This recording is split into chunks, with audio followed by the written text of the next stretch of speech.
Hey, this is Russell, and I work at the video store, the place that we can go to every week when it's movie night. On days like today, when the store is quiet, I get to chat to my friends about the films and the series that we're loving. All right, let's do it. Let's open up the shop. Did you see that thing yesterday on the TV? It was ready, interesting!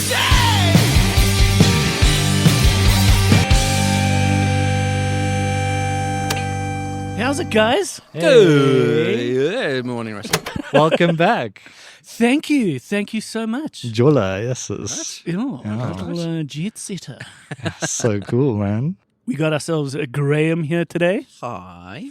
who is an editor Yes. and the producer of our show. We've got ourselves a Perrin, Hello. who is also an editor and a maker of lots of things. Yeah, got you. And my name is Russell, and I am the owner of The Bioscope, Yeah. which is an independent cinema here in Johannesburg. This is our clerks chat, where we aren't interrupted by any guests. It's just the three of us talking about what we've watched recently, and hopefully we can help you figure out what to watch. Cool. Welcome to the video store. Thank you for popping into our video store. Yes. We were closed for a little bit, but we are open now. Because someone wanted to go and enjoy the new chapter in their life in the Maldives.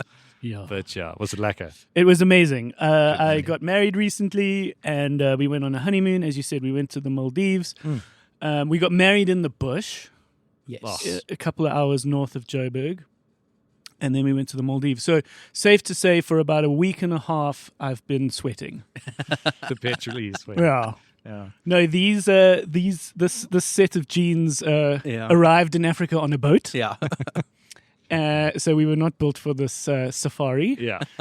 But no, I really loved it, and everything was very successful and amazing, and Excellent. of course it was a great chance to do fuck all. Good. I know, you earned it, man. Good job. I have never slept as much That's awesome. in my life. Awesome. No, that's cool, I actually man. can't remember the last time I slept as much as I did, where you're like, let's have a nap, and now let's have another nap, and Yeah. let's sleep in. No pressure. Oh, that's So lekker. yeah, but we are very much back at work here, Yes. back at the video store, and we've got lots to chat about. So much. I watched an incredible amount of movies on the plane, Nice. all of which are latest releases, so they're very topical, Cool. some of which haven't come out in South Africa yet. In the wake of the wedding, I missed the chance to watch Conclave Oh, yes. when there was a media screening. P-Dog went. I got you. Nice. So every time, not every time, Yeah. I don't want to build expectation on Perrin, but more often than not, when Perrin is on the show, he likes to do a list. Yes. So you, out of the three of us, were able to see Conclave. Yes, loved it. Conclave Fantastic. is a film that is currently in cinemas and going to be at the Bioscope from this weekend, Cool. in the week that this episode is released. And it's quite largely about a vote, Yes. because the whole film centers around the Pope dying, and we are now privy to this very interesting, quite thrilling moment where all the chief Okies in the Catholic Church yeah. have to come together to vote on a new Pope. Okay. Yeah. And that moment, and I think where it takes place, is called the Conclave. Yeah. Right. And so I want to chat about that because I put my head up Yeah. after all the wedding chaos and was like, oh my God, there's a gap in the Bioscope. Yeah. Okay. What do I fill it with? Yes. And so Conclave is starting at the Bioscope this coming weekend. Cool. And so fantastic. I haven't had a chance to watch it in all this So chaos. good. Nice. So that's Jeepers. why I want to get into it with P-Dog. Cool. All right. Should we kick things off with a little, hey, did you guys see? We should. Yes. All right. Lots G-Force, of do you want to stuff. start? Hey, did you guys see the trailer for Mission Impossible 8? Yes. Yes. Hell, I'm so yes. excited. I'm so excited, dude. Oh my God. Right. So I can't believe it's like 2 years. It'll be 2 years Since when this comes out. It was last year that the last one came out. It feels like it was this year, Yeah. but it was last year. But that was Mission Impossible Dead Reckoning Part 1, Yeah. which they've subsequently dropped. They dropped the Part 1. I assume for marketing, like Part 2, Yeah. Part 1 stuff obviously doesn't do well for marketing. Yeah. Yeah. So this is now Mission Impossible: The Final Reckoning. Do you think this is the last Mission Impossible? I think it will, at least with old Thomas MacArthur. Yeah. Yeah, I think it just sucks that Dead Reckoning, even though it wasn't as good. I mean, look, the bar was set so high with Fallout was like it's one of the best action yes, films ever made. Absolutely. I can't see the wood from the trees. I can't, like, if you were like Fallout, I wouldn't be like, oh, that one. That's To me, it's just like they're all just this like fucking stakes of the world. Dude, Him running, fucking a stunt. yeah, he's always running. This Like, I'm trailer here. was just him running. Yes. Yeah, I'm here for it, but I'm just Yeah. saying I can't tell the difference. Okay. Dead Reckoning's the dueling helicopters one, and Sure. the one where Fallout. him and Fallout's the one with the helicopters. Fallout, yeah, and Henry Cavill. Henry Cavill, that fight scene in the bath in yes. the bathroom. The bathroom With, fight with scene. the famous loading of his Yes. arms. Yeah, oh my reloads his god, arms. that scene took them 2 weeks to shoot. Yes, see. Crazy, like That is but, wild. But yeah, Dead Reckoning, the Final Reckoning, is that what it's called? Yeah. Yeah. I'm so excited. Holy Super cow! amped. My uncle was involved in production in South Africa. Oh, right. about Yeah, to they say. shot some of it in Namibia. Yeah, Yeah, there was a handful of it that was like Heidelbergy, like Right. kind Yeah. of middle of fucking nowhere, South yeah. Africa. KZN, they shot a lot in KZN. I think, And you can yeah. see a little bit of it in the trailer. Yeah. There's one or the two plane shots stuff. Yeah. Yeah. where you're like, there it is. There it is. There's the Yes. motherland. Yeah, and I remember him doing a promo for it, like updating Mm. people. He was shooting while on top of a plane. He's like, Yes. South Africa, ooh, you guys have been great. And Yeah. he like jumps off. He's insane. He's a fucking lunatic. And he also said something at a big award show afterwards. He's like, I've just come from South Africa, Right. and they've got this term Ubuntu, Yeah. and so I think it made a little impact on him. Yes. Which Yeah, my uncle, so he was involved with like logistical side of things. So he like provided generators for the production there. He helped. There was a thing where they couldn't figure out how to make an airport hangar on like a budget kind of thing, and he right. suggested something, and it like they just used like these tents or something, and like it worked. And he said that like we were like, is Tom Cruise a lucky guy to work with? Because you've heard so many things. He's Yeah. just like crazy guy. And he said he's like genuinely one of the nicest people he's ever worked with. Right. Like there were days where they were like had a day off, and Tom Cruise, like he said, the one thing that he always appreciates about people in business is when they remember everyone's names, including the little guys, so to speak. Right. And Tom would go up to the guys who were providing power to their, their tents or whatever, and be like, hey, and he'd remember their names. He'd be like, have you ever been in a helicopter before? And they're like, no. He's like, come on a trip with us. yeah, And like, he'd just take them with. And like, he said that he was like so kind to his staff, which he really appreciates. Okay. Which is awesome. Yeah. that's So, yeah. lovely to hear. Yes. Yeah, it's so nice to hear like when celebrities on dicks, Yeah, well, it's also hard to judge them in the moments when they are. And Yeah, it's unfortunate exactly. that, like, when a celebrity meets someone, they don't just meet one person, they meet that person's whole family. Exactly, And yeah. their extended network, because that story is going to be shared. And Yes. if you're just having a grumpy day, Exactly, Yeah. yeah. it is difficult. I But- always take those stories with a pinch of salt. It's like, oh, I Exactly, met yeah. so-and-so, he was such an asshole. Yeah, but he was also having a horrible day. So just, yeah. He was trying to They're have dinner people with too. his wife. Yeah. Yeah. yeah, they people too. I know there was a Exactly. story where John Cena was apparently grumpy to a fan, but like it was found out that this fan was bothering him while he was having dinner with his family. And he's like, just leave me alone. Exactly, Can I yes. have a private moment here. Anyways, hey, did you guys see there's a Game of Thrones movie in development? I was going to mention the same thing. Yeah. Warner Brothers really striking while the iron's hot. Yeah, so there's rumors flying around. They don't know what the details of the project are yet, but Yes. the biggest rumor I've seen is that it's going to be a Jon Snow Yes. movie. And I think because of how badly this show wrapped up, Yeah. I think they're trying to repair the damage. Exactly. Yeah. Well, initially they announced a Jon Snow series. Yeah, they got cancelled. Yes, right? exactly. Which was basically going to be like season 9 of Yeah, Game of Thrones, 100%, just yeah. without calling it Game of The Thrones. King of the because North. Exactly. Yeah. So I think it was going to be like a way of making another season without like the negative connotations of calling it Game of Thrones. I feel like they're just probably translating that into a 100%. movie. I wonder if they're going to involve George R. R. Martin, because I know he's not happy with how they fumbled the bag, but also he has no room to talk. 'cause Exactly. He's been spending 20 years trying to do these last 2 books, Yeah. and I don't think it's ever going to happen. No, if I'm I totally also don't honest. think we're ever going to see them. Because he survived at the end, right? He killed Yes. He killed Daenerys. Daenerys. Yeah. Okay, because he had to, because she'd lost her mind all of a sudden. The thing is, like, the Mad Queen thing would have worked if they just gave us at least another season of developing that, because we could see the breadcrumbs forming early on from season 3, where she melts that whole fucking city. I was going to say what even would have helped was at the beginning of that episode, they often do like, hey, remember this other stuff that happened in the show? 100%. And just show all the fucking terrible things she's done. Exactly. Because she's been doing horrible things since day one. Yeah. But it's never been like at the forefront. It's just the 90-degree turn was too sudden. Yeah. It was just It like, felt too whoa. weird, Yeah, like it was just it didn't work. So that was a bummer, because every time I want to rewatch, I'm like, fuck, I have to watch that final season. And I mean, like, I'm sorry, but not making the White Walkers the very last battle that was such was a weird choice. Stupid, because the whole show has been culminating to that moment. Yeah. And like then the opening scene of the first episode. Fucking hell. Anyway. Anyways. Yeah, I was about to say, guys, this is a couple of years old to be chatting about. Hey, did you guys see the movie and the story and the real life people that make up Kneecap? No. Yes, I've seen Kneecap. It's fucking great. Have you seen the movie? Yeah. Okay. So it's coming to South Africa, Okay. and we are going to do some screenings of it in December. It's a very bioscope movie. It is a Okay. bioscope Yeah. movie. First of all, Yeah.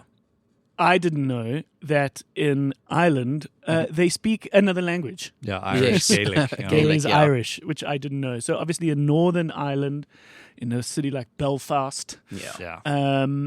this film has been made about this hip hop group who sing in largely Irish. Yeah.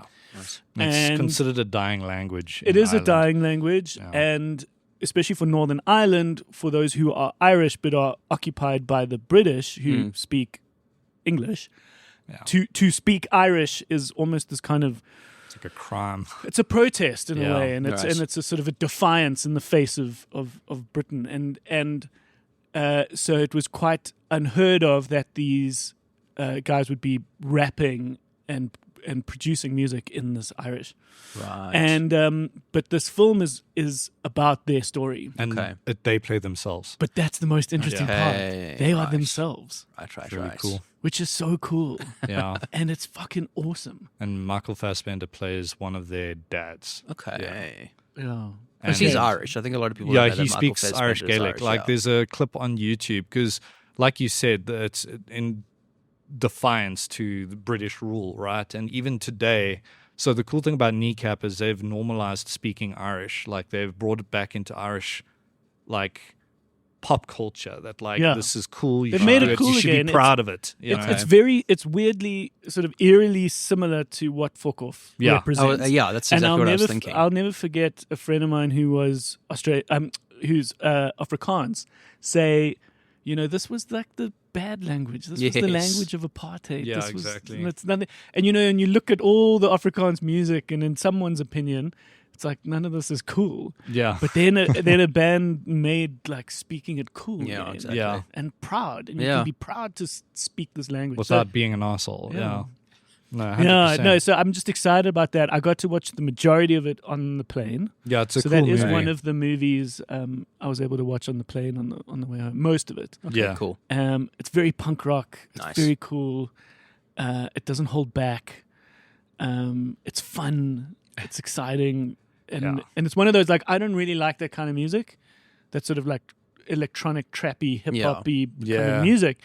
But when you watch it in the movie, you're like, it's cool. Yeah, it's fucking cool. It's 100%. like you love it for the movie, and I think it's interesting that this biopic is them. Yeah, 100%. Interesting. It almost becomes a documentary in a way. Yeah, exactly. It's yeah. quite interesting when those lines get blurred. And it Yes. feels like they have control over their story, which is fantastic. So, yeah.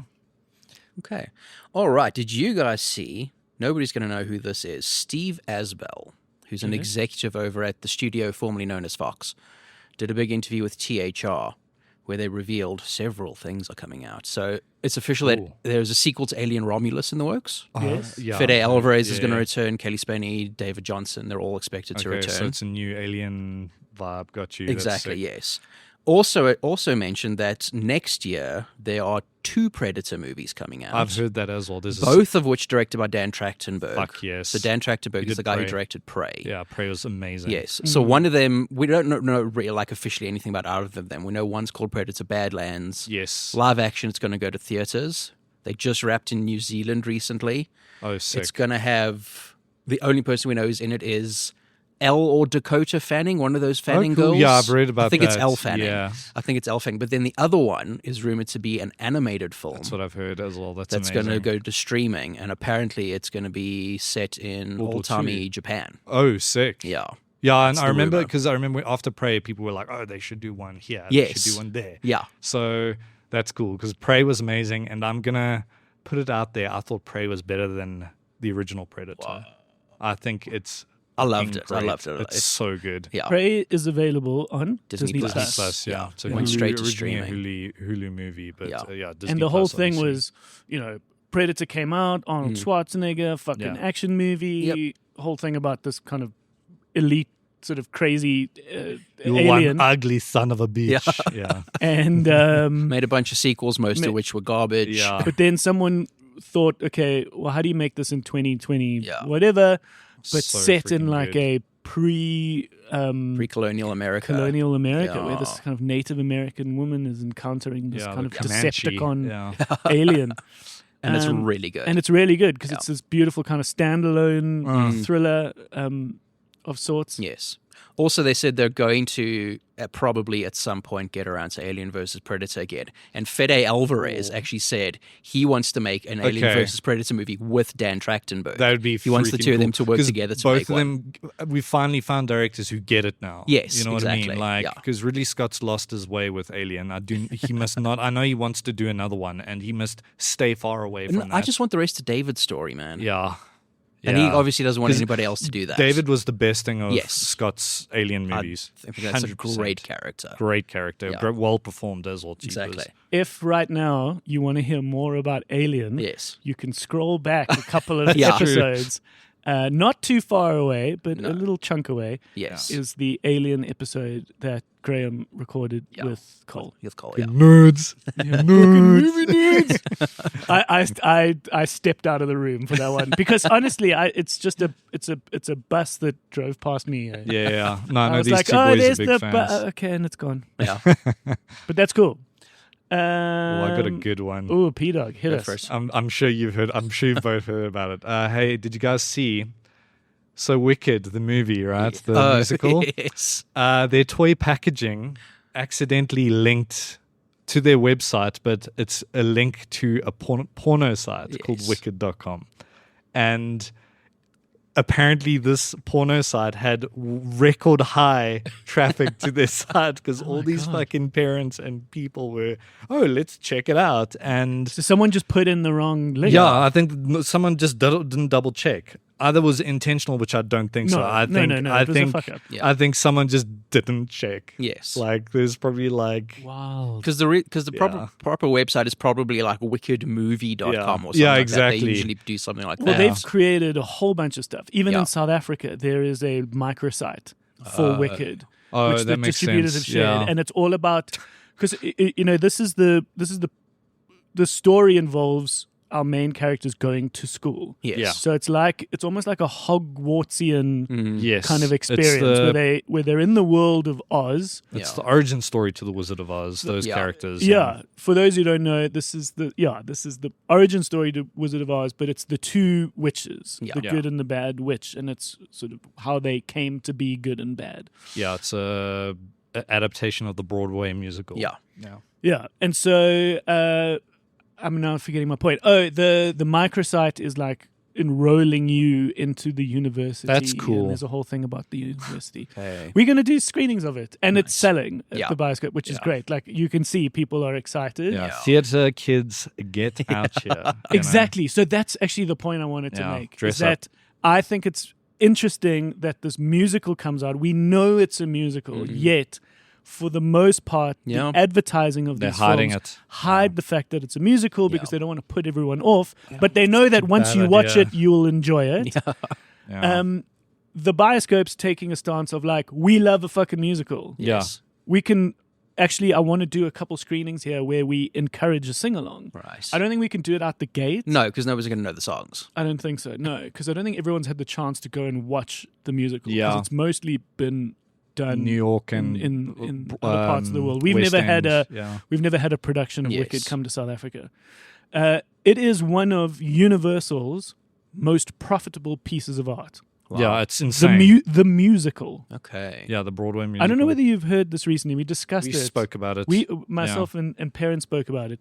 It's been pretty much officially said that the most profitable piece of art, so gaming, movie, music, albums, in the history of the world Yeah. is the Lion King musical. Yeah, well, because it's been running non-stop for exactly. a couple 'cause decades now. And it tickets are- continues Yeah, to make expensive. money. It's Yeah. art that continues to make money. Yes. Where like the movies, do well in a couple of weeks, Mm. and that's what makes the majority of their income. Yeah. Yeah. But this continues to make money Yes. on a large scale. Yeah. So Universal realized that Wicked, Yeah. the play, which was their property, Right. was their most profitable. So they Yeah. were like, we should make a fucking movie about this because it's only going to bolster the play Yeah. in the long run. A movie Yeah. as a two-parter, by the way. This is the first of two Yeah, parts. Yeah. both of 3 hours, Which aren't is they? Yeah. something like that. No, yeah, this part one is a good 3 hours. I feel Jeez. happy for Kira because Kira's my lovely girlfriend. Wicked is literally that, and Hamilton are probably her two favorite musicals of all time. Right. And she went to New York specifically to watch Wicked. And she just said the other day, she's like, I feel like my whole life has led to this moment. So like she's very excited, and I really hope for her sake it doesn't suck. Yes. Like I really hope it's Early- like an amazing experience. Early reports are that it's good. Yeah, I've heard it's good as well. And Kira says Ariana Grande is like the casting is spot on. Okay. So Good. yeah, I'm happy for her, man. Okay. All right. So yeah, everyone saw a little bit of porn. When I first needed an email address, someone was like, yeah, just go to Hotmail. Yes. And you can get this like free email address. I put in something else. Just a single, just MALE. a singular Hotmail website. Hotmail's in your area. No, I can't remember what I did. I think I was like Hotline or Hot something, and I was like, this isn't a free email service. But I'm intrigued. But interesting that it spiked because It's crazy. I'll never forget when I first started building websites and had websites for the Bioscope and the band and all these kinds of things. The one internet service provider said, please, you're not allowed to make any websites that are hosted by us that involve porn. Okay. And they were like, the fine print was like, it's not what you think. It's not that they don't want porn. They were like, the traffic is too high That's wild. Eh? for these kinds of sites. Yes. And that our servers can't handle that Yeah, it amount would like of traffic. explode. Yeah. So it's amazing that you probably had like porn traffic plus little kid Happy Meal traffic. Oh my god. Shame on those poor kids. Those parents must have been traumatized, man. Who's next? Oh yeah. Hey, did you guys see? Which one am I going to go with? There's so many. I know, dude. We got to Okay, this one's. It's sad, but I think it's also good news. The date for Mickey 17 Yes. has moved yeah. from January to April. Yeah, Now, I think this is saw actually that. good news Yeah. because January is usually where studios send movies to die. exactly. Well, you've said that, but it's Oscar season. Well, I feel like Oscar, it's Oscar just movies after aren't Oscar like submissions. Yeah. Oscar movies aren't like box office movies. I'm talking about movies Yeah. in terms of we don't think this is going to make any money. We're just going to dump it Yeah, out there because also we need that's to the get rid of it. coldest month in America. Yes. So like no one's gonna go to the fucking cinemas. Yeah. you So what know? happened was the studio. I think it's Lionsgate. Yeah, it's is, Lionsgate, I think. is doing that Michael Jackson movie, Yes. and they moved that from They're April sending to that October. one to die. Yeah, they moved it to October. so has when Michael that moved, moved? yes. So when Michael moved, Warner Brothers said we're going to take that date, I which is thought- in April. Okay, so I thought those two were going to go head to head Yeah, because they they were- were going to then be on the same date. Yeah, but that's why they changed the dates. And I think it's really good news because it means Warner Brothers has the faith in Yeah. this movie to put it into the summer season. I think it's Yeah. also them probably. I wouldn't be surprised because I mean they're probably still editing the movie. Let's Yeah. be real. It's Bong Joon-ho is one of the guys who is very adamant on like, no, we need time. I need to do it this way. Like Yeah. I know with Snowpiercer, Harvey Weinstein tried to interfere in that edit. Right. And he was like, no, I want it done this, this, and this. And Bong Joon-ho gave him a fake edit for delivery, and then he had the real edit like posted later. And like Jeez. apparently Harvey Weinstein was pissed off, but the theatrical version everyone saw was the version Bong Joon-ho wanted, not Harvey Weinstein. Yeah. So he was like, I'm sorry, this guy's trying to change things that are just not good changes or Yes. don't adhere to my vision, regardless of it being well accepted or not. I'm going to do it my way. And I love that. So Yeah, it's very exciting. And for those who need perhaps a little bit of context, Mickey 17 is going to be one of the bigger, I think, sci-fi movies of next year. But it it's is so much fun. It is the first movie Bong Joon-ho has done since Parasite. Yeah. You know, since really like, I think breaking out further. I mean, he's always been a very revered, celebrated, award-winning Korean director, but Parasite, I think, just took him To another level. to another level of 6 acceptance in Oscars, the palmed world. it all. Yeah.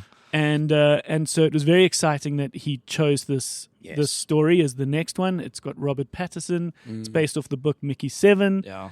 And once again, I'm going to punt the fact that we have a banked episode with the author, Yes. So cool. Edward Ashton, who wrote Mickey 7. Yeah. And so it's exciting. I just can't wait to release that episode. Yeah. And now we've got to wait even longer. Yes. Because it was meant to come out earlier this year as a movie, but it There's got like a delayed setup because of now. the actor strikes. And as you said, him wanting to make his art perfect, which I Yeah. think is amazing. Yeah. So yeah, Let him cook. As the chillin say, let the man cook. Yeah. You know? It's me, hey? Hey, did you guys see... sorry, I'm just trying to find something. Oh, hey, did you guys see... This is a sad one, though. Tony Todd, Candyman. The Oh, original yes. Candyman. He passed away. Yes, I did see that. saw that, but I didn't know who he was. Yeah. Yeah, so the original Candyman is just like a classic of like horror cinema of the 90s. It's one of those movies I always saw as a kid at the VHS that I Yes. wanted to rent, but I was too scared because of the cover, like covered in bees and stuff like that. But Candyman is an absolute classic, and Tony Todd, he was also, I mean, he's more known for that, but like people recognize him from, I think, the 5th Final Destination. He was in a few of the Final Yeah. Destination movies, yeah. And yeah, no, Candyman is a classic horror movie. Did you- It is way smarter than people give it credit for. Cool. Did you ever watch the remake? I didn't like the remake. I feel like the remake missed a lot of the point of Right. the original film. Because that was Jordan Peele, who you think would do He a produced smart... it, yeah. Oh, he produced yeah, it. yeah. So the original Candyman, I mean, what made that film so interesting for the time as well? So the film is like, it's told through the perspective of a white character, but she's also dealing with a lot of injustice in the black community and stuff like that. And that's what sets Okay. up a lot of the story arcs and the twists and stuff like that. And it's just such a bloody smart film that Okay, a so lot of people just boil it down to being a slasher film, but it really is so much more than that. It's an Like, onion. It's an onion. It's totally an onion, and Tony Todd is just phenomenal in it. Like, Okay. absolutely phenomenal. Cool. Yeah. Hey, did you guys see Simon Kinberg, who is a writer, producer at Fox? We'll keep calling it Fox. It's not What- called Fox what anymore. is it now? I was going to ask you It's earlier. 20th Century Studios. Yes. So Yeah. they got rid of the Fox, I think, to get rid of the association with Fox News. Yeah. But this is the guy who he produced like the Deadpool movies, a bunch of the X-Men movies, Logan, First Class. He also did The Martian. Cool. He's a producer. He's a producer and a writer. Okay. So he also wrote like X-Men Days of Future Past, Oh, Sherlock Holmes, Mr. and Mrs. Smith. Okay. He is going to be writing and producing a new Star Wars trilogy. Okay. I Yeah. saw that announcement. Yes. So right now it's sort of rumored that it's going to be episodes 10, 11, and 12. Okay. But there are also some people saying that that's not true. But I think start fresh. I think they might be doing what's basically 10, 11, and 12, but without calling it that. Okay. Because like there's a bit of a bad taste in people's mouths because of Didn't- episode 9. I'm pretty sure Daisy Ridley said Yes. that there's talks of continuing her story. Yes. Yeah. Well, there is like a Rey movie coming out. Yes, yeah, yeah. From a different director, Yeah. which is sort of about her like trying to rebuild the Jedi Order, basically. But apparently, this is rumored to have also feature Rey, but in the like almost Obi-Wan style role where she's like the so it's mentor later, character. said later. Yes. That's cool. Okay. Yeah, but but then dig they're it. saying that, but maybe not episode 10, 11, and 12, but because like the episodes now have a bit of a taint to their name because mostly because of episode 9. Yeah. Do they? Kind of. I guess. It depends on the audience. But that's the thing, though. I find all Star Wars audiences, and there's it's a cycle. Yeah. New Star Wars. I hate you. You're the worst piece of shit ever made. Yes. 5 years later, hey guys, it's actually not that bad. Yeah. 10 years later, it's just the great. Why are you saying this is bad? Yeah, like the prequel revisionism that's going on 100%. is So insane. Star Wars It's very fans are. generational because those If are you the grew up with the prequels, Yeah, 100%. then that's those all are you the ones know. that you're nostalgic for. Yeah, like I know Cole will always say Episode 1's a terrible movie, but that's Yes. the one movie he's seen more than any other movie ever.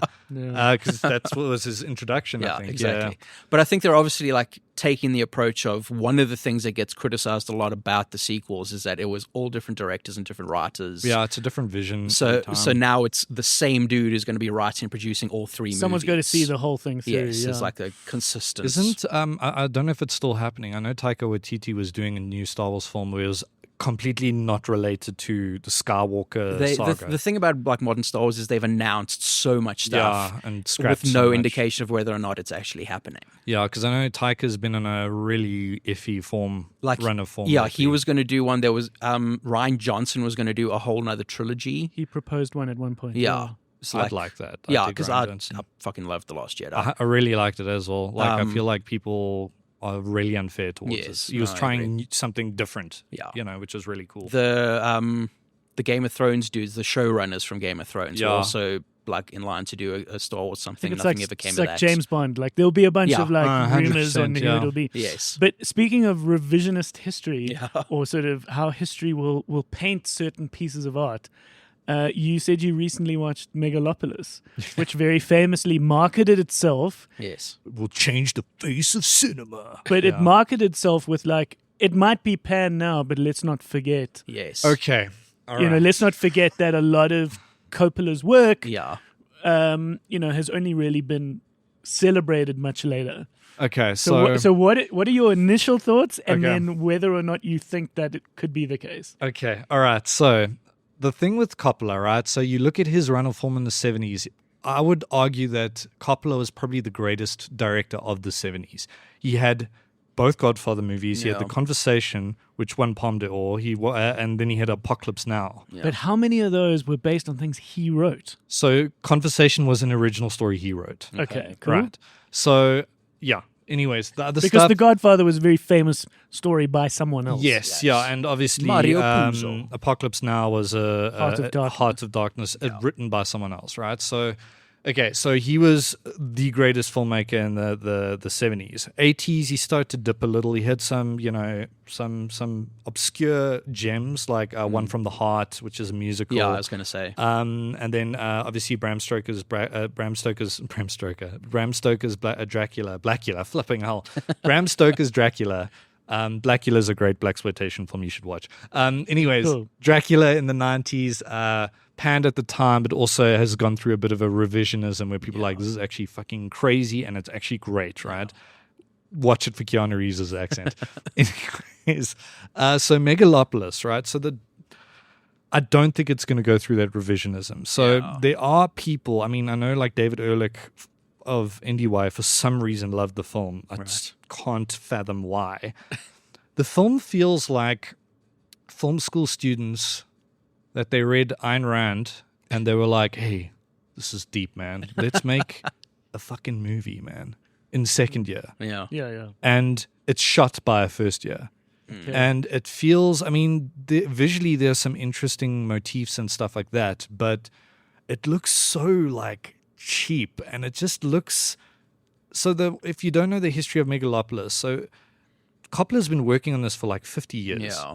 He wrote it in, I think he actually wrote it in the 80s, like he was doing pre-production in the 80s and stuff and it just didn't work out because of the budget and stuff like that.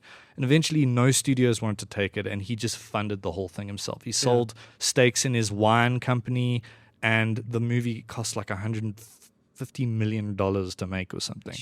And the movie also, like the whole movie, the best way to describe it feels like a writer's retreat where all the actors are involved and they're all just throwing shit at the wall and seeing what sticks, and none of it sticks. And they're all like, hey, how cool would it be if this happens? Oh, what if I do a news broadcast right now? Oh, let's throw in a musical number over here. Okay. Well, apparently they were like improvising dialogue a lot. Like he would like encourage them to just make up dialogue. But the thing is, like with Coppola, like if you look at the big four from the 70s who are famously good friends, it's Coppola, Scorsese, Spielberg, and George Lucas. Yeah. They're like super tight. Brian De Palma sometimes would dip in there. But like you look at someone like Scorsese and Spielberg. Spielberg hasn't been as consistent as Scorsese in terms of quality, but those two have been the most consistent. Yeah. They, at their late age, they are still delivering incredible films that they work on hard and stuff like that. Coppola started dipping in the 90s, like severely. Like Jack and that sort of thing. Yeah. And like he just never got his form back. And with Jack? Megalopolis, Jack, he did Jack. The with Robin Williams. Yeah, that was Really? Coppola. Yeah. So Jack's a better film than Megalopolis. And the thing with Megalopolis, it's so baffling. It's not so bad that it's a good movie. It's boring. If you want a nice, entertaining listen, go watch Mark Commode's review of Megalopolis. He's like sweating by the end of it because he hates that movie so much. And the thing is, it's like recently one of the extras that was in the Joker Folie à Deux movie was on Joe Rogan, and he talked about how the extras even knew that movie was going to bomb. Right. They were talking, and he said, "Oh, Joker Part 2 is the worst movie ever made." It's not a good movie, but saying it's the worst movie ever made is. I think Joker 2 might go through a bit of revisionism because there are already respected filmmakers and creators who are already guys like saying Tarantino is saying how much they love it. Yeah, Hideo Kojima thinks that people in 20 years are going to actually look back and be like, oh, wait. And that happens. There are some films It's that are... an interesting discussion. Yeah. But I think something you've touched on, which I think is quite important, is the word like boring or dull. It's boring. Yeah. It's so boring. And to me, that was part of the issue of Folie à Deux, which was like, It's boring. Yeah. like, where are we going? What are we doing here? Like, what's that extra layer? You know, you think of a movie like Dark Knight, where you like all of a sudden, when the two ships things are happening, and it's like, who's going to blow up fucking who? You're like, fuck, this is just a whole tension, nother layer. Like, we've just, you know, it's the film version of like going up an octave. Yeah, where, 100%, you know, to speak in wicked musical terms, we've just like brought it up, you know. Yeah. It is a whole nother layer that's just going to keep you going for another chapter. Yeah. Right. Which is partly why, and I'm just going to put this out there now, why I struggled a little bit with Gladiator 2. Okay. And that's why I want you guys to see it. Yeah, we're gonna and I watch want it us to this talk weekend. about it because in Gladiator 1, you want to jump into that fucking screen and help him fuck up 100%. Joaquin Phoenix. You Yes. fucking hated that guy so much. Yeah, on this you didn't feel that. Yeah, huh? it was like, wait, who? What? Yeah. And it's a bit boring. But that's... Bit dull. And then I saw, this is what I find very interesting in 2024. We're relying a lot more on our social media and the reactions, Right. Oh, yeah, and the yeah, reviews, totally. and the tomato meter, and people Yeah, are it's a problem. People are It's a real sniffing these problem. things out. But I think it's not so much of a problem because I think we're getting a good guidance. Right. And Yeah. I think in many cases it's like, oh, this is exciting, or Yeah.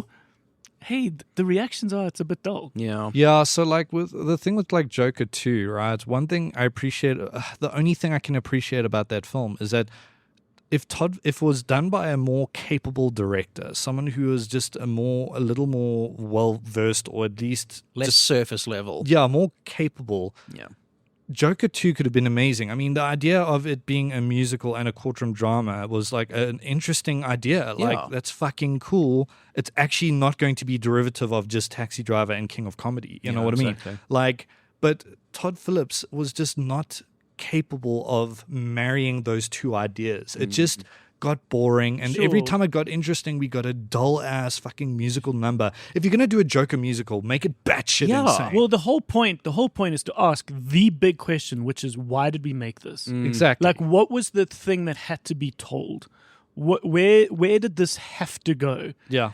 And it's the same once again. Sorry, with Gladiator 2, which is like, why did we do this? What's the point? Like, what Yeah. was that? Like, fuck, we really got to tell that story. Yeah. Yeah. And you guys have touched on this earlier, where you're like, the Jon Snow story, Yeah. or more about Rey and the Skywalker story. It's like if we need to tell those stories, then we must. Yes. But like, what was the point? So that's the one thing I just want to touch on quick is that like Tarantino recently just like did a whole thing where he was like, oh, I don't want to watch remakes or sequels because, I've seen that story already. And then he calls out Dune, Yes. even though that's a new adaptation. It's not a remake of David Lynch's Dune. No, not at And all. he's like, oh, I don't want to see sandworms and stuff. I'm sorry, coming from the guy who is a fucking glorified cover band. I was going to say everything he does is referential. That's Yeah. his whole thing. And he's good at making it his Yeah. flavor. But I mean, Kill Bill is essentially a remake of Lady Snowblood. Yes. It Yeah, is. sure. And like he copies and borrows from And it's so got much. the Hateful touches of- Eight is a Western version of The Thing. Exactly. know? 100%. Yeah. It's No, exactly the same. let's not get into that. Yeah. Yeah, it's just a bunch of egotistical guys talking Yeah. shit, and also having some of their stuff being taken out of context. Well, Yeah. exactly. So it's quite hard to understand exactly what they say. Anyways, Let's do maybe one more. I want to then get into the movies. yes, the, yeah. the movies of the moment. Bobs. Yeah. I have several stories, so I need to pick one. Okay, so hey, did you guys know a few years ago Warner Brothers lost the rights to the Lego the Lego franchise? Oh, crazy. I guess they had it for like a limited time, and then when it came back to it, I assume they were outbid. So Okay. Universal has it now. So that for one thing, they're doing that piece by piece. Yes. Yes. thing. Yeah, that documentary. But they've also announced they're making 3 live-action Seen this. Lego Oh, God. movies. What's Yeah, the what is point that? of that? I don't know. Like, did What they is not it like- learn anything from the freaking Minecraft trailer? But do you know? Yeah, exactly. The one thing I hate about the term live action, like Yes. the Lion King remake, was not live action. No, it was no, no. just a fancier animation. Yes, Yeah. That's this it. will be like real actors on a green screen in like a Lego thing. What? But and they're doing it like they've already announced the directors for these 3 movies. Who's directing them? So one of them is Jake Kasdan, Yeah, who it's a famous is Lawrence Kasdan's son. Okay. He just did. I don't think any of us went to the screening for Red One. Ugh. He just did that. He did those Jumanji movies. So he's like, Yeah, the Jumanji films did quite well. They're well they did received, very yeah. well, and they're doing another one. There's another one out in Red 2026. one got a Got a little licking. bit, got a Yeah. little bit of Yeah. a bad stamp on Yeah, it. yeah. So I mean, like, I don't think he's bad, but he's competent, Yeah, sure. but like not interesting. One of them is going to be Patty Jenkins, who Whoa, did weird. Monster, and she did Wonder Woman. Yeah. I think her output is more good than bad. I know no one, No, it is no more one good than saw or liked Wonder Woman 84. Yeah. So But it that's wasn't- like the it one, wasn't shit. the one stamp. I don't know. I never saw it. Just gonna do a But it Lego got- version of Monster. Yeah. And then the other one is Wow. Joe Cornish, I who's know the Joe guy who Cornish. did Attack the Block. I That was love cool. Attack the Block. Awesome. He Yeah. did it. He did a movie called The Kid Who Would Be King, which is like a Yeah. contemporary Oh, Arthurian cool. thing, and it is great. Oh. No one saw it. Yeah, that Yeah, was I one of haven't those. heard of it. Really yeah. good. The kid who would be king is Yeah. one of those famous. Like, how did that not work? Yes. Yeah. Because it was Why did it amazing not and it do was well? good, and I think it was just timing and It's on Disney Plus. It's a really, Sick, really I good must watch movie. it. Yeah. Yeah. It's really sometimes just like a these movies sweet, just- fun kids movie. Yeah, Like Lego. so, like Joe Cornish one is like the one that I'm like, okay, let's see what this guy can do. But I'm like, I feel like Patty Jenkins is the wrong person for the sort of thing. And I Yeah. don't care about The Jake only thing that Kasdan's could make- movies. Yeah. The only thing that could make sense is if it's like humans that find themselves in like Legoland. That's exactly what I'm expecting, something like that. And Yeah, it's I really think pretty they might go because the Barbie route almost. Yeah. Yeah. like the Lego movie and Lego Batman were Those worked, fantastic. yeah. They were so good And they were so they were funny. self-aware as Yes, well. exactly. Yeah, which Like is the sense of fantastic. humor was And I mean, like, we do get live action bits in those movies. yes, So yeah. All right. Well, let's see. But yeah, who knows? Um, Who knows? So I don't know whether you were able to put together a list. I did. I Okay, did. cool. Yeah. So Perrin, you have assembled a list Yes. of the Voting- best films relating To elections. to elections, Okay. which I think is very cool because the world saw good old fucking Trump Oh my god. be Yeah. voted in, quite strongly voted in. I'm shocked. Yes. At it. Not like the last time where he sort of got it through the electoral. I can't college, believe he's got the Exactly. popular Yes. vote as and well. he got the Fucking popular insane. vote, which just my says God. a lot about 2024. And Yeah, I hope you guys enjoy King Trump, Emperor Trump, for the next 1,000 years. He's It's going to turn gonna into a worm like in God Emperor of Dune. You know, he's going to Yeah. have this fucking. Oh my I god! loved reading the first Dune book, like Yes. the book. And then I was like, do I It's need weirder. Do I need to read the rest? And then I saw a YouTube video and I was like, oh my God, what They the get- fuck? Yeah, God Emperor is like the weirdest. Yeah. Like it's Yeah. it's like oh Did you read that stuff? no, I didn't get that Okay, far, but yeah, I know yeah. God Emperor But is like fucking I crazy. I think just one thing to mention, because it's all relating to what we are going to consume, and one Yeah. of this is going to be the sort of the commentary of Trump's presidency. I think the first presidency was fueled by like the late night hosts, who most of which are left leaning. Yeah. Making jokes about him because they were astonished that this was even happening, and it was like the sort Yes. of surreal Idiocracy. dream of like, oh my God, look, I can't believe we're here. Look how silly Yeah. this guy is. Yes. I think the tone is going to be so interesting the second time around Yeah. because it's not going to be like, how did this one slip past Yes. us? Yeah. It's now going to be like, oh fuck, we're here. Yeah. Yeah. And I think the tone isn't going to be as comical. Yes. It's going to be interesting to see what kind of media output Yeah. happens. Yeah, I think it's a lot gloomier than before. And a little more sobering. Yeah. Do you know what I mean? Where it's before it's like you scary. were in the chaos of the party, where now we're in the next day. It's- Where and it's like, it's- oh my God, you're here. And they're ready for it, which is scary. Yeah. Yeah. Anyways. Okay, so on that note, Mm-hmm. perhaps you could just mention like why did you love Conclave? Okay, so Conclave, you obviously mentioned, it's about like an election and stuff, and it's so fitting to this time because the whole movie. So Ray Fiennes is a central character. He's running this election essentially, Okay. but they can also vote for him, right? So there are several candidates that some of them don't want because of certain policies, like they're very anti. Gays in the church, or the gays should go to hell kind of vibe. And then the other candidate is more welcoming to everyone and, Yeah. accepting of other religions. But then there's another guy who's very, xenophobic and not accepting of religions and stuff. And the whole movie just plays this interesting dynamic of how things get moving and how things have to change and how Ray Fiennes' character has a battle with his own faith because of this, where he's having to decide, okay, what's the lesser of these two evils? You know what I mean? Yeah. Or who should I vote for? Or who should I, stake all my, faith in and stuff like that. And it's just such a fucking fascinating film about the dynamic of power in this setting. You know what I mean? And how things change so quickly and how things change when it gets ugly and stuff like that. And it's just impeccably shot. Ray Fiennes is definitely going to get an Oscar nomination. I think it's going to be down to him, between him and Coleman Nabingo in Sing Sing. I want to talk about Sing Sing. yeah. I'm so glad you brought it up. It was Yeah. one of my plane movies. Yeah, yeah. Okay. And I think it's going to be between those two to win Best Actor. Okay. And Daniel Craig, actually, for Queer. So it's a phenomenal film. It's directed by Edward Berger, I think that's his name. He did All Quiet on the Western Front, which I wasn't a fan of. Well made. But this film is just phenomenal. Very interesting ending that a lot of people, it's one of those endings where people are going to talk about. They're like, what the fuck was that? You know what I mean? Okay. In a good way, I think. Lovely. And I love films that have endings where it gets people talking immediately. That's why I like films like 2001, Taxi Driver, those endings, when you finish it, you're like, whoa, what the fuck was that? Like, Yeah. what is happening here? You know what I mean?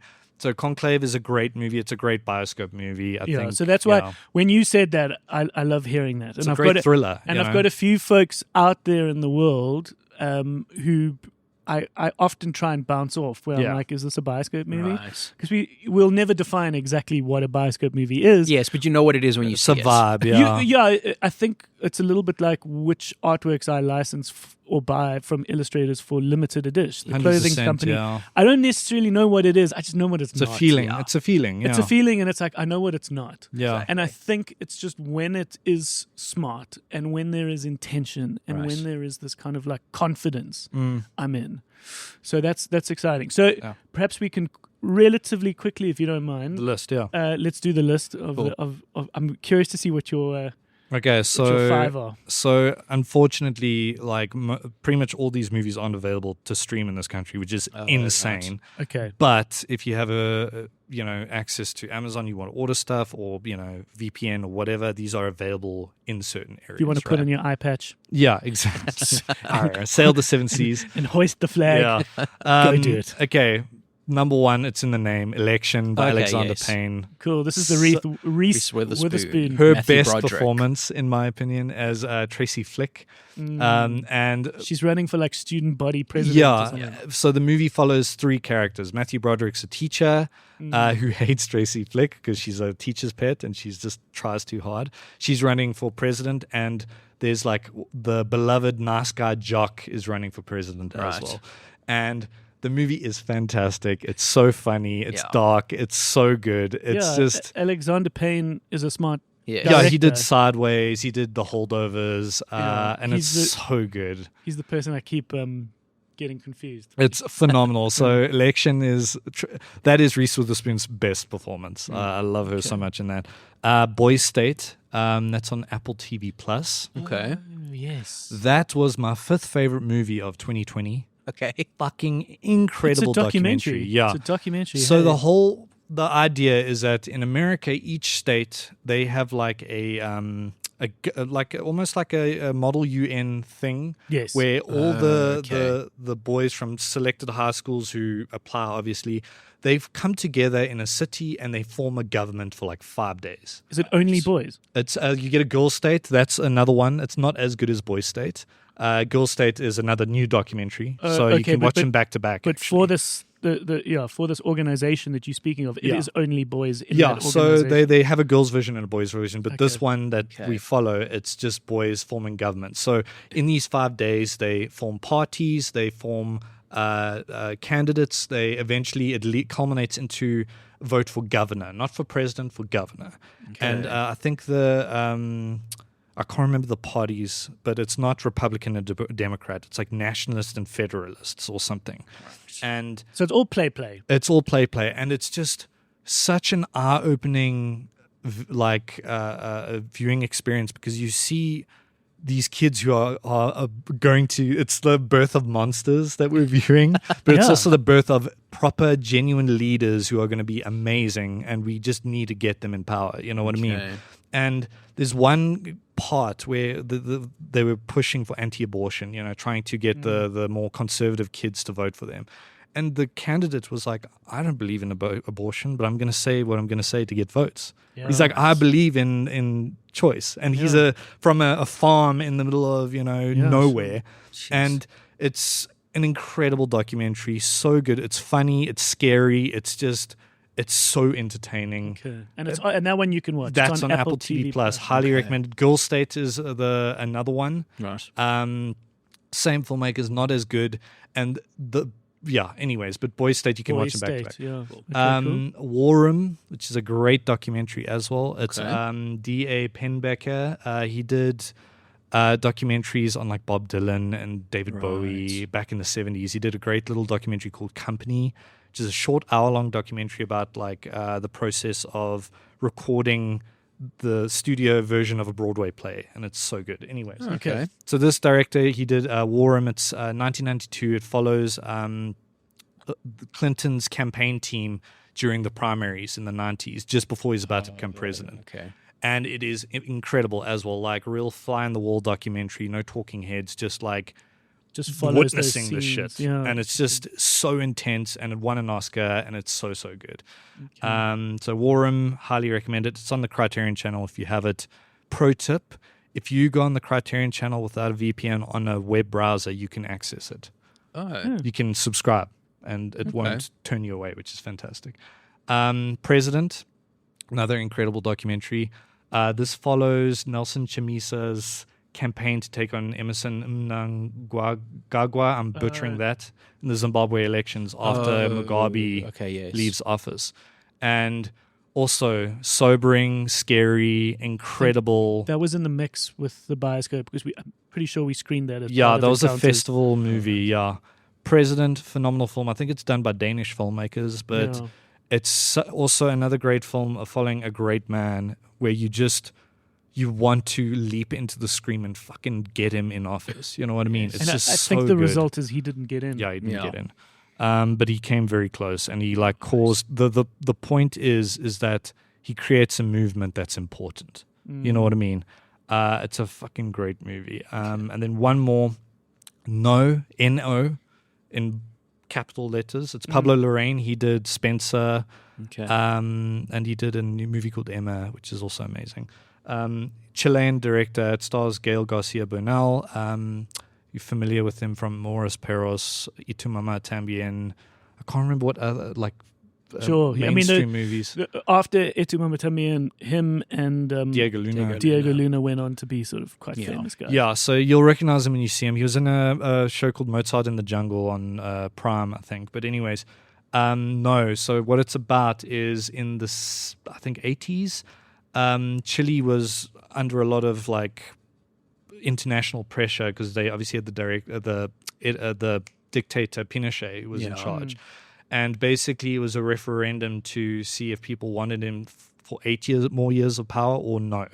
And Gael Garcia Bernal, it's based on a true story. His character is a small advertising executive who was hired to create the campaign to vote no. Right. Okay. And it follows them making this campaign to try win this referendum of him not getting 8 more years. Right. And it is phenomenal as well. Spanish language film. It's Chilean. It's shot. There's lots of cool visual styles where they'll drop to like VHS quality and they'll drop to like cinematic quality. And yeah, those are 5 great election-driven films that I highly recommend. Okay. Thanks, P-Dog. I love this shit. You really add such a great, Thanks, man. Yeah. a lovely element to the chat. Thanks. I'd love to just chat about Sing Sing. Yes. Yeah, it's So I was on some long flights. Yeah. And I managed to watch Anatomy of a Fall, so good. which I want to talk more about at some point. Cool. But it's So it's good. a somewhat of a last year film. Yeah. I watched the film Robot Dreams, which is an I animated love film. Robot Dreams. So good. yeah. So good. Beautiful. Um, Wordless. It's a wordless. It's a wordless Yeah, I've been wanting to watch animation, it. which we can also get into at some point, perhaps even in this chat. But then I was able to watch Sing Sing. Okay, so what I love about this movie is its authenticity. Okay, so what it is about, the back of the box of Sing Sing is about the prison, the famous prison in America called Sing Sing, where there is a group within the prison that put on plays. And this is the story of them putting on one play in particular. Okay. And it follows the course of this one production. What I love about it is that your normal movie, your normal approach would have been the formation of this group. Right. You know, that's the typical Yeah, the origin story. the origin story about here we are. Let's The try, Avengers. let's try to put it together. Some are for it, some are against it. Some turn, and see the light. What's lovely about this movie is that the movie starts with them coming out of their one play, Okay. and they're now going to start the next one. Right. So this group has been formed, and at the heart of the group is Coleman Domingo's character, who really is a force for like advocating for why this is great. Right. And what's so lovely about it is it's not about making the world's greatest play; it's about how art and the creation of art and playing and the beautiful essence of theater can just help your soul. Rehabilitates. And just take you out of this. So this whole film is all centered around the mentality of those incarcerated. And just a commentary on that life and that system and what it means to be so stuck in this place. They bring in a new guy who kind of disrupts the group, and he and this is such a great film about character arcs, because at the start of the season, you've got Coleman Domingo who he kind of knows what's going on. He can see the wood from the trees and sort of is there to sort of help these guys, and brings in a dude who just says, "Fuck this! Why are we doing this?" and disrupts everything. Yeah, and he's hesitant on the process as well, because the film as well, there's a lot of moments where they're like, trust the process, and he's like kind of like iffy towards the process. And to be honest, I've done theatre, so I've done the performance, and I did that at Varsity, and one thing I struggled with was being vulnerable to play. Yes. where sudden it's like everybody be a chicken, and you got to be okay to be a chicken, and like I always was a bit self-conscious of that. I struggled with that, but a good actor or someone could really like give over to the process, and then that's where the good theatre comes from. And then what's lovely is that these two characters kind of cross over the course of the movie, where the one kind of sees the light, and then does start to trust the process and become a better actor. And Coleman Domingo, who seemed quite solid over the course of the movie, then questions like, what the fuck are we actually doing here? Yeah, What's the point? Because they get these kind of parole hearings where the one guy gets a chance to go out and he doesn't. And I don't want to give too much more away in that regard, but it's a lovely study It's a beautiful film. in mental health and being trapped and hopelessness, and I got the GUIs. I just thought It is Graeme approved. Yeah, it's got the GUI sticker, and it's just such a delightful film. And the best part about this movie is that most of the cast former inmates. are former inmates. Oh, okay. And they bring something, because not only are they just guys who used to be incarcerated, they are guys that used to be incarcerated that could act to some degree. Project, yeah. So they're not unfamiliar with the idea of acting. So they weren't complete idiots when it came to shooting these scenes. Yeah. But they bring this kind of delivery Authenticity that you would never have gotten otherwise. Right. Obviously, your main actors are acting, Yes. and they got to do the cry scenes, and they got to do they got to make this kind of dramatic movie dramatic. Yes. But the other guys that just have to be authentically prisoners do such a fucking great job at doing that, because they are authentic prisoners. They've got it in their fucking head as to what it was like to stare at the same wall for years and years. Yeah. Yeah, so that's the great message, like you said, of that movie is, I mean, the program is called the Art Through Rehabilitation Program, I think, and the whole idea of the movie, and it's not, I was worried when I watched it, I was like, this is going to be a misery porn movie where, everyone's sad all the time and there's a sad outcome and stuff. And it isn't. There are sad moments because these oaks are stuck in a prison and they can't get out. But what this film does so well is that they don't focus too much on the prison life. They focus on how important this space is for them to escape. And Coleman Domingo even tells this new guy who's coming in, he's like, don't fuck this up for these people, because this is all they have. This is their way of finally getting out and actually accepting their feelings and also understanding what they did to get here and how they can do better and stuff like that. It's just a great, beautiful film, and I really I think it'll get lots of awards love. I think Coleman Domingo will, it's likelihood it's going to be between, like I said, him, Daniel Craig, and Ralph Fiennes for the Oscar. I mean, I'm getting goosebumps like just thinking about his performance, because even that opening shot of him just like speaking, he's like he's performing Shakespeare. And the cool premise as well is that when they're deciding on their next play, he's like, oh, okay, we're going to do Shakespeare, we're going to do this, and then they're all like, why don't we do something more fun, because these guys are just sitting in misery all the time, let's give them something funny and exciting. Well, that's the thing, is that the new guy he brings in, one of the first things he does to shake it up in a quite an innocent way is he goes, hold on, let's make this fun. Let's make it a comedy. And so when you guys were talking earlier, I wanted to interject and start talking about Sing Sing. But when you were talking about how everybody was just throwing everything at the wall for Megalopolis. So they have this scene where everyone's like, okay, well, what's the next play going to be about? And the guy was like, let's make it a Western. And the one was like a horror with Freddy Krueger and Egyptians. And and they were laughing. And the guy was like, okay, well, I'm going to write this preposterous play. It's going to have time travel in it.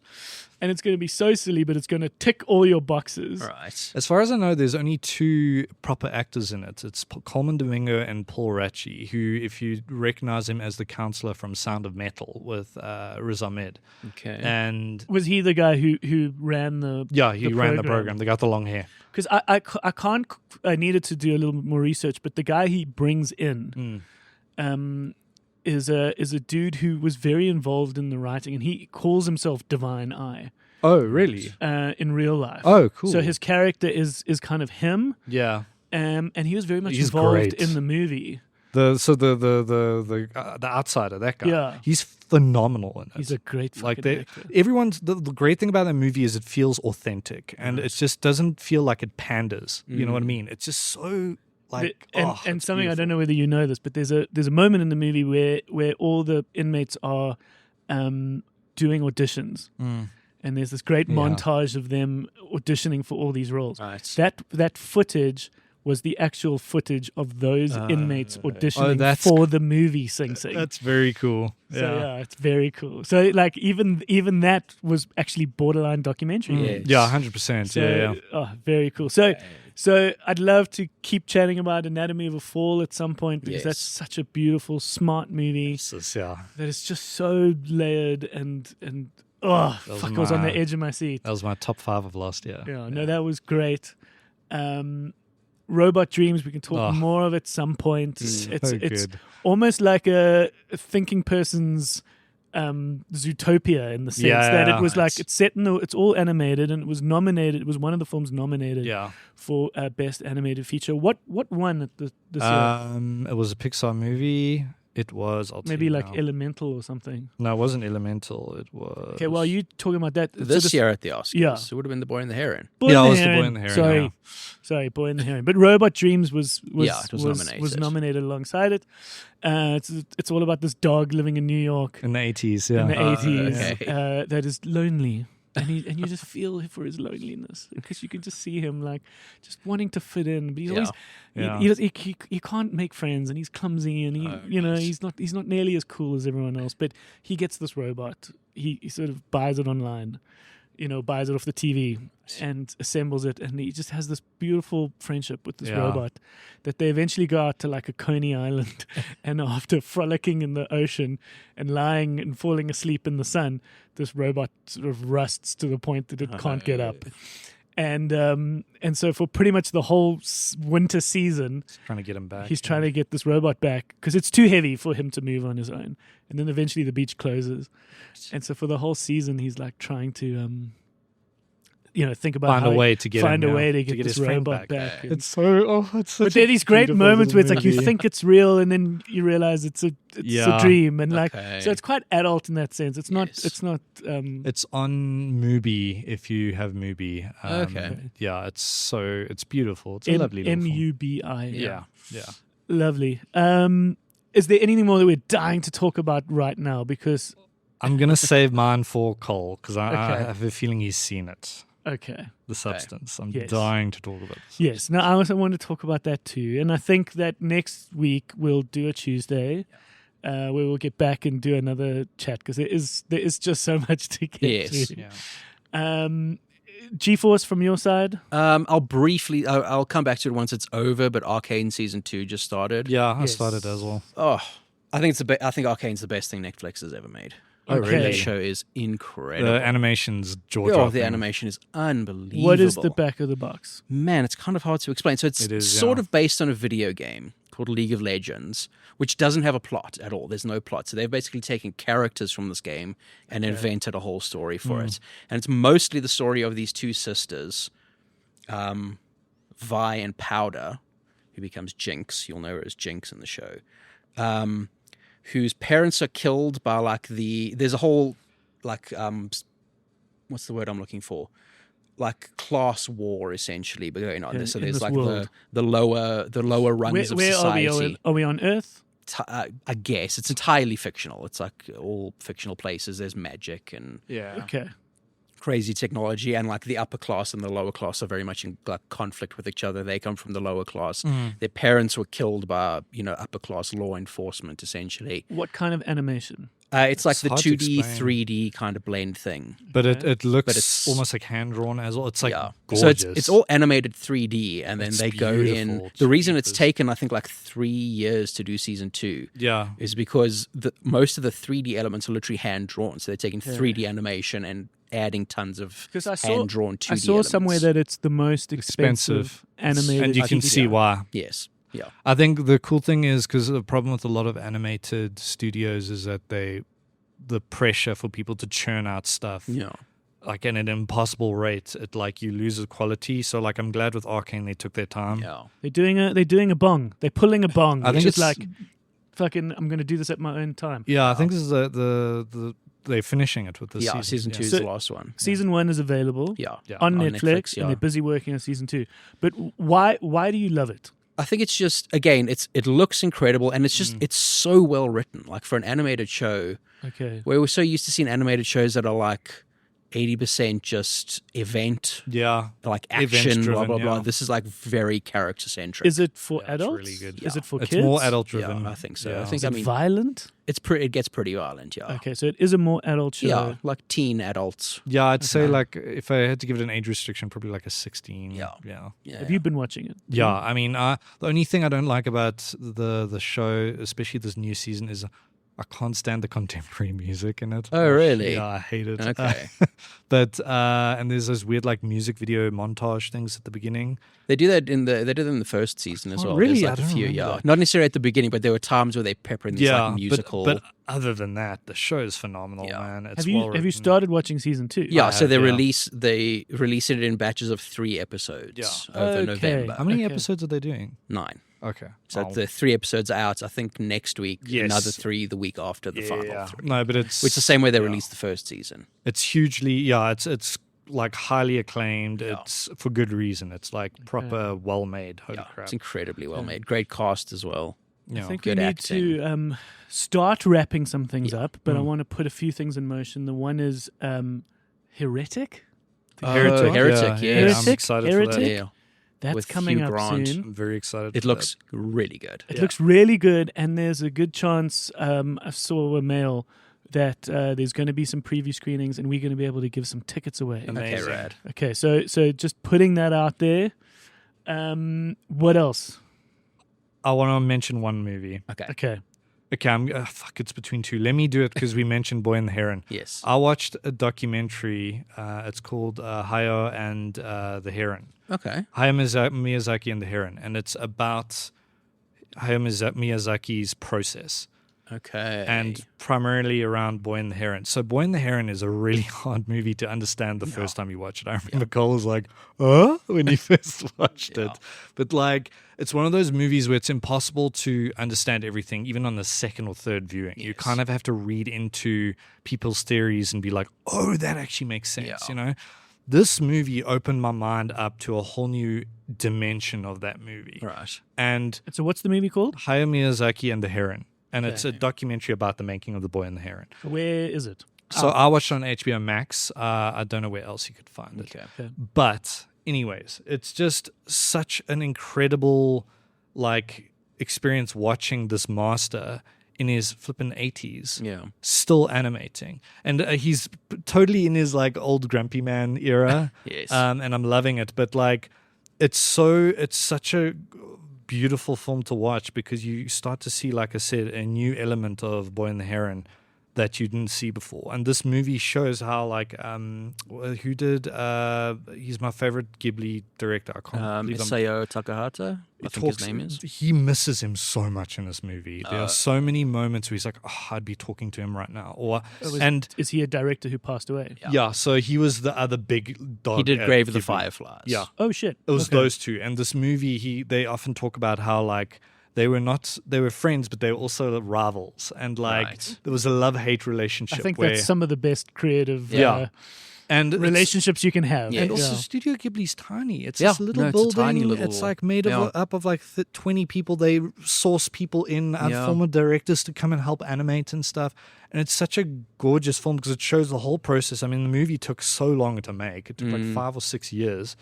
And it's so beautiful watching this master at work. Like, where they caught lightning in a bottle where they're like, okay, let's get this before we lose it forever. You know what I mean? And it's just such a great experience watching this master figure out his demons and understand why he's doing the story this way. Because Boy and the Heron is his most personal work. Yeah. By far. It's partly biographical. Yes. And a lot of the elements in it, like the old mental character is that other director. Right. And like it just makes so much sense now. And I'm gonna rewatch Boy and the Heron with this whole new layer peeled back for me, and I'm so excited. So yeah, it's a great little documentary if you can get hold of it. How do you watch HBO Max? I've got a VPN, Okay. so I've got a package with Hulu where I get Disney and HBO. Right. Yeah. Sure, guys. I got one last question for you. Yes. And this is a question for P-Dog, who was at my wedding. Yes. Banger, might I add. Absolute banger. Yeah. When did you figure out that particular dance move? Is my first question. Which dance? Oh, we were. Well, so I'm going to describe it to dueling. Graham because Okay. I'm not sure. You two are friends, Yes. and you guys knew each other from varsity Yeah. before Video Store. I don't know whether you've had a chance to see Perrin on the dance floor. No. Okay, so my first question to Perrin is when did you find that dance move? Which is like, it's almost like a sort of walking man that he sort of walks. he sort of steps forward and then steps back and sort of Yes. uses his arms to sort of do a walk. And then my second question to you, Perrin, is when did you decide like that's how you're gonna dance for the rest of your life? So I'm very awkward on the dance floor, and that was the best move I could think. It was a great move, and it was a very comfortable move. Yeah, And you totally like it was a very Perrin move. yeah. And I immediately started doing it. And you and me at one point even like had this like almost synchronized Yeah. little move where we were kind of walking towards each other, then walking back, yeah. and then walking from the other side and walking around Yeah. each other. I think that was how we said goodbye to each Yeah, other we on did. the night. And then I was like, okay, bye. 'Cause Yeah, then you then went to exactly. sleep. It literally just came from a place of awkwardness and uncomfortableness, and I was like, "This move works. I'll do it." Okay, so did you make it up on the night? No, I've always done it like That's that. what- that's what I But then thought. I also, just your energy helped me do that. So Yeah. like that was came up on the spot where we Okay, were like we walking past each we other. matched each other's energy. You know, we just matched each other's chemistry and energy. It was great. There you go. Lovely, man. Well, thank you for that. Thank you for giving me that Pleasure, that man. lovely dance. Of course. And thanks for the catch up. Yes. I think Yeah. it's just so lovely to be doing this again. Yeah. And another thing we must all think about Mhm. that I'm talking to you two as well as everyone that's busy browsing the shelves right now, listening to us talk, is to start thinking about what your most rented is. Yeah. Ooh. Okay, so we're going to do one episode which will be our most rented. Yeah. Which is our favorites of the last year, and Oh my god, I'm so excited. that feeds right into Oh my everything God, that yeah. Perrin embodies. I do an annual list every year, so I'm excited. That's partly why you got this Yeah, job, my yeah. friend. But I want this year to involve other folks, the you guys out there that are our customers here at the video store, to also be giving us your most rented when that comes out. Cool. So start giving that a think. Yeah. All Yay. right.